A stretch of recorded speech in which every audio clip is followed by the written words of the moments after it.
You guys feel free to, here we go. All right, welcome back into the sports. So feel free to watch me talk.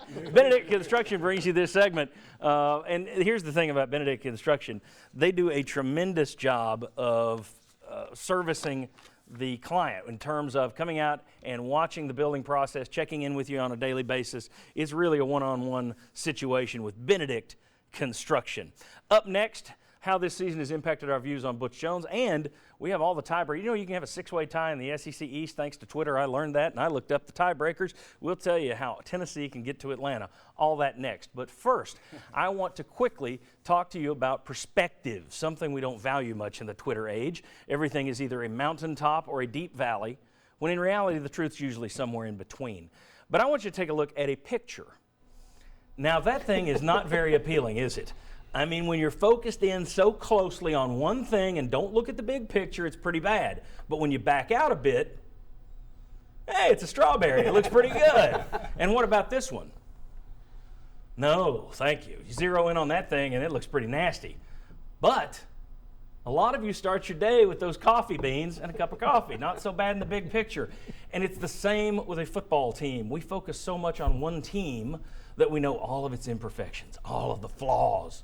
So let's zoom out and look at UT from a big picture perspective. Let's compare Tennessee to, say, Texas A&M. You know what coach entered this season on the hot seat for not reaching expectations and for having a bunch of high-profile players transfer? Yep, Kevin Sumlin. He started yesterday ranked number 4 in the country. His program wasn't the dumpster fire that so many people said last year. Now, that leads to another comparison. A lot of folks thought Tennessee couldn't possibly lose to a crummy team like South Carolina. Fair enough, but it happens. Ask Texas A&M. Yeah, yesterday, number 4, playoff spot, and they lose to Mississippi State, the worst team in the SEC West. And just as UT fans started talking about, well, if we don't complete that Hail Mary against Georgia, I guarantee you right now in College Station, their fans are saying, well, if Tennessee doesn't turn the ball over 7 times. It's the same all over the league. Ole Miss scraped by Georgia Southern. Auburn had to hang on against Vanderbilt. Florida throttled by an Arkansas team that was throttled the week before. Let's talk quarterback, though. Josh Dobbs is terrible, awful, worst passer in the league, blah, blah, blah. Until you watch a game featuring Vandy's Kyle Shermer, LSU's Danny Etling, or Florida's Luke Del Rio, at least Dobbs can run when he's not accurate. Look at those numbers. And don't tell me Dobbs is the worst passer in the league. You want to talk coaches? Nick Saban last night passed on a field goal in a 0-0 game in the third quarter at LSU. Went for it on 4th and goal and got stuffed. Now, he won the game, but how does a coach in a 0-0 game in the second half not take the points? And that was Nick Saban. What about some other coaches? These guys were all hailed as geniuses.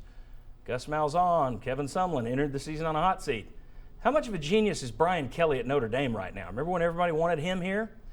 And what about Tennessee's system? No one likes the spread offense, all that shotgun stuff. Even on your own 2-yard line, you're lined up in the shotgun. Oh, wait, that was number 1 Alabama last night.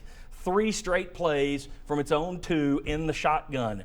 It's not just Tennessee. And when you say the zone read, well, it's never going to work without a running quarterback.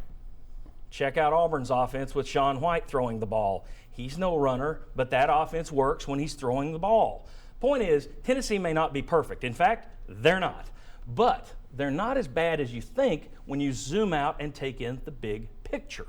The Vols will be going to their 3rd straight bowl this year for the first time in more than a decade. That's not the ultimate goal, obviously, but you're more consistently good right now over the last 3 years than you've been in a long time. And the Vols can still finish the regular season at 9-3. It's not 10-2, but here's a list of your 9-win regular seasons dating back to the national championship season. Yeah, not too shabby if you can pull it off this year.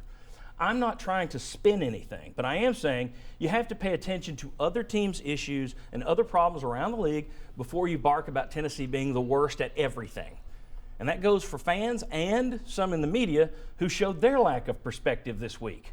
If you focus only on your team's negatives, and pay no attention to what's going on elsewhere and everyone else's issues, you might not know this when you see it. Perspective, folks. We all need a little bit of it, us in the media too. All right, when we come back, we're going to talk a little bit about Butch Jones. Have our views changed on him? SEC East race, all the tiebreakers. Come on back.